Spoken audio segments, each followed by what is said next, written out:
Good morning, students. Welcome back to Science to Class.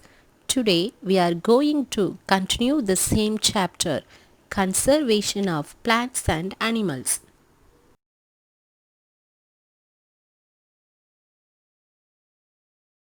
In this chapter, we are going to see about the conservation, types of conservation, advantages of in situ and ex situ conservation, biomagnification, causes and effects of biomagnification, and finally the bluegrass.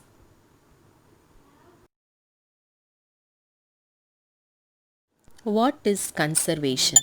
Conservation is the protection, preservation, management, or restoration of wildlife and natural resources such as forest and water. Through the conservation of biodiversity and the survival of many species and habitats which are threatened due to human activities can be ensured. Humans have been directly or indirectly dependent on biodiversity. There is an urgent need not only to manage and conserve the biotic wealth but also restore the degraded ecosystems. The next topic is types of conservation.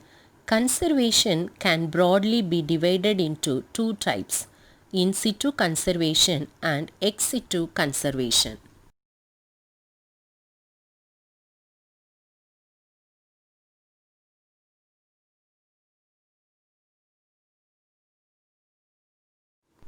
What is in situ conservation? It is the methods of conserving all the living species, especially the wild and endangered species, in their natural habitats and environment. In situ conservation of biodiversity includes biosphere reserves, national parks, wildlife sanctuaries, etc.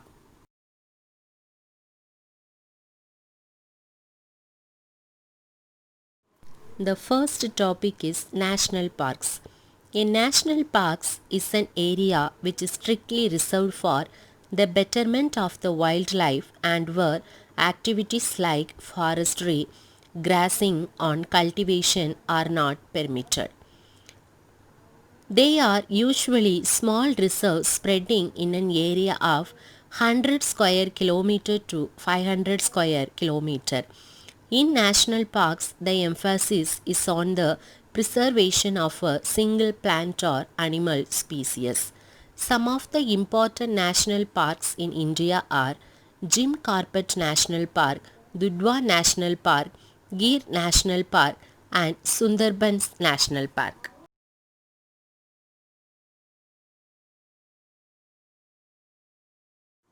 Now let's see about the national parks in Tamil Nadu. Some of the important national parks in Tamil Nadu are Gindi National Park in Chennai district, Gulf of Mannar National Park in Ramanathapuram district, Indira Gandhi National Park in Coimbatore district, Mudumalai National Park in the Nilagiri district, and Mukurthi National Park in the Nilagiri district. This is for some important national parks in Tamil Nadu.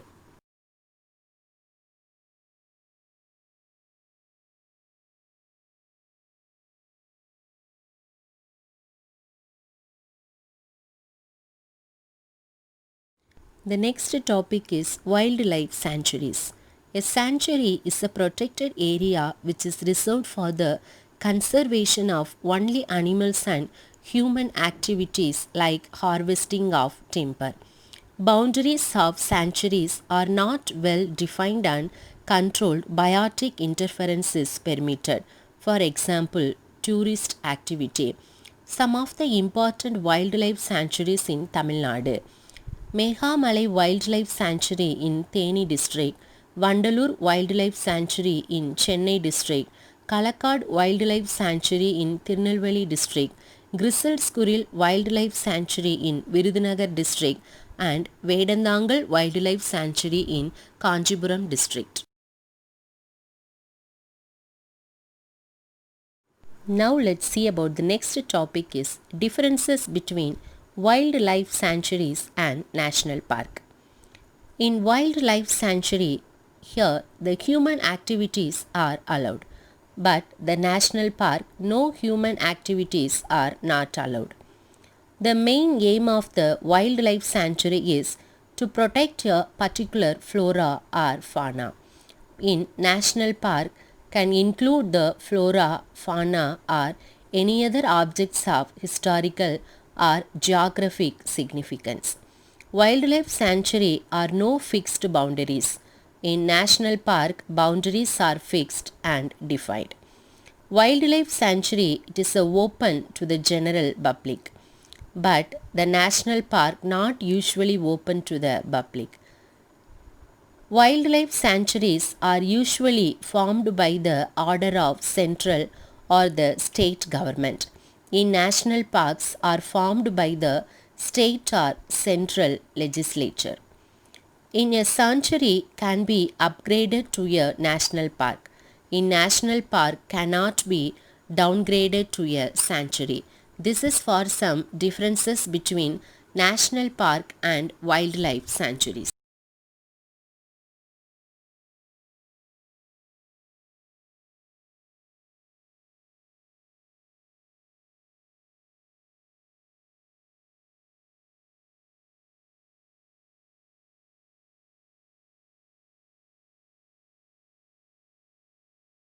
The next type of in situ conservation is biosphere reserves.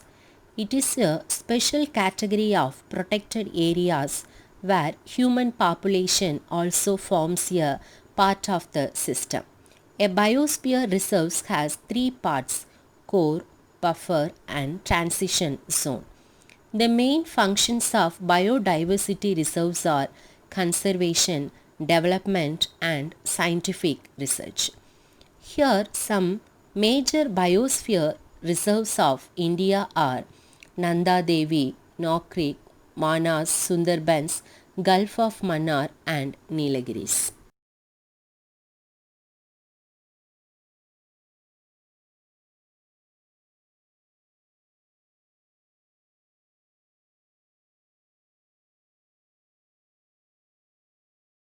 The next topic is advantages of in situ conservation. The flora and fauna live in natural habitats without human interference.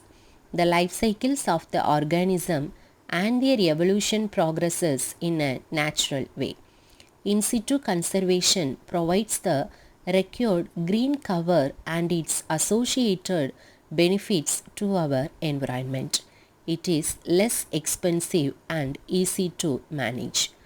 The interests of the indigenous people are also protected. This is for some advantages of in situ conservation.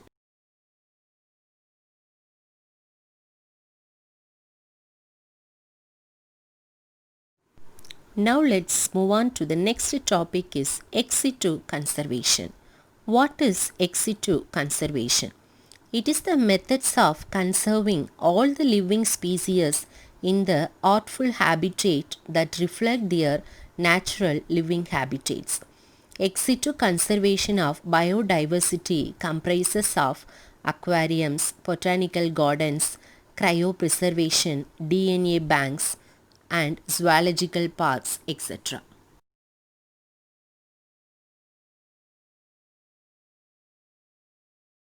The first type of ex situ conservation is botanical gardens.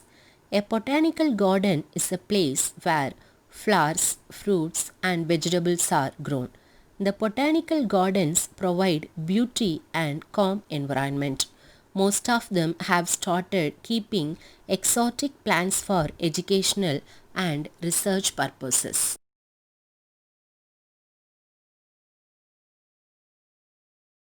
The next topic is zoological gardens. In zoos, wild animals are maintained in captivity and conservation of wild animals. In world, there are about 800 zoos. Such zoos have about 3000 species of vertebrates. Some zoos have undertaken captive breeding programs.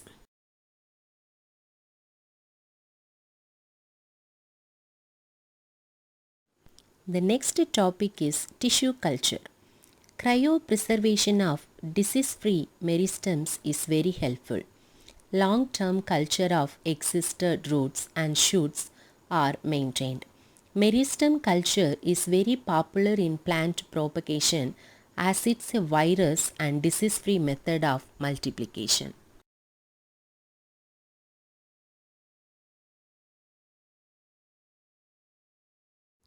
The next type of ex situ conservation is seed gene bank. These are cold storage where seeds are kept under controlled temperature and humidity for storage, and this is easiest way to store the germ plasma of plants at low temperature. Seeds preserved under controlled conditions remain for a long duration of time. The next topic is cryopreservation. This is the newest application of technology for preservation of biotic pods. This type of conservation is done at very low temperature in liquid nitrogen. The metabolic activities of the organisms are suspended under low temperature, which are later used for research purposes.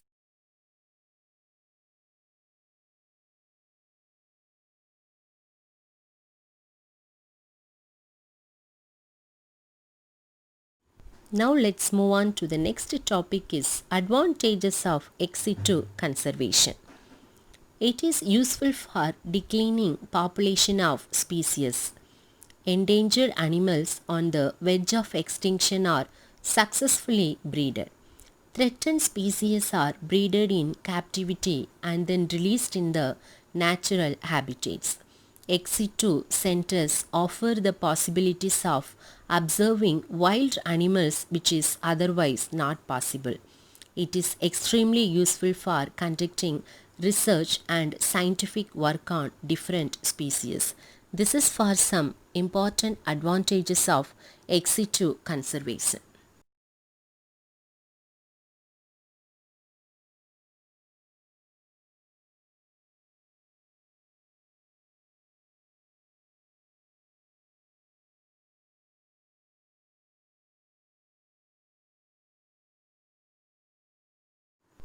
Now let's move on to the next topic is biomagnification.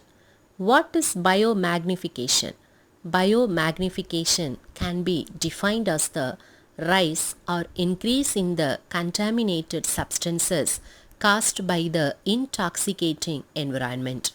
The contaminants might be heavy metals such as mercury, arsenic, and pesticides such as polychlorinated biphenyls and DDT. These substances are taken up by the organisms through the food they consume. When the organisms in the higher food chain feed on the organisms in the lower food chain containing these toxins get accumulated in the higher organisms. Biomagnification or biological magnification is the process of accumulation of certain chemicals in living organisms to a concentration higher than that occurring in the inorganic non-living environment. Let's see about the next topic is causes of biomagnification. The major causes of biomagnifications are the agricultural pesticides, insecticides, fertilizer and fungicides are very toxic and are released into the soil, river, lake and seas. These cause health issues in aquatic organisms and humans. Then the organic contaminants, manures and biosolids are processed industrially and contain contaminants like pharmaceuticals and personal care products. These substances have an adverse impact on the health of humans, animals and wildlife. Then the industrial activities and factories release toxic substances that are released into the soil, lake, ocean and rivers. The gaseous emissions pollute the environment, which enters into the food chain, leading to biomagnification. This is for some causes of biomagnification. Let's see about the next topic is effects of biomagnification. Biomagnification makes humans more prone to cancer, kidney problems, liver failure, birth defects, respiratory disorders, and heart diseases. It affects on reproduction and development of marine creatures. It is distraction of coral reefs. Their distraction affects the lives of many aquatic animals. Then the disruption of food chains. The chemicals and toxins which are released into the water bodies disrupt the food chain. This is for some effects of biomagnification.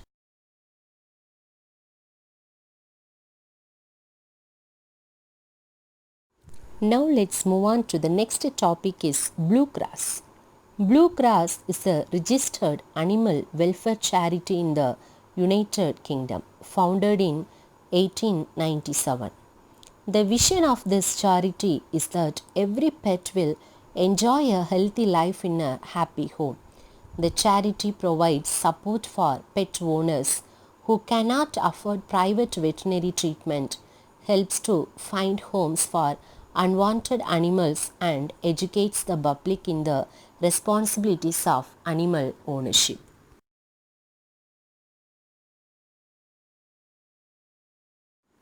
Animal welfare organizations are concerned with the health, safety, and psychological wellness of individual animals.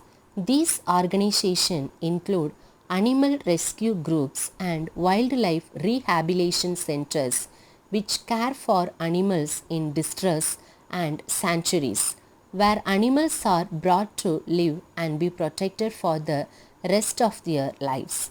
Their goals are generally distinct from conservation organizations, which are primarily concerned with the preservation of species, populations, habitats, ecosystems, and biodiversity, rather than the welfare of individual animals. Thank you, students. The second chapter is over. I hope you all understood this chapter. If you have any doubt, please text me. Thank you. Have a nice day.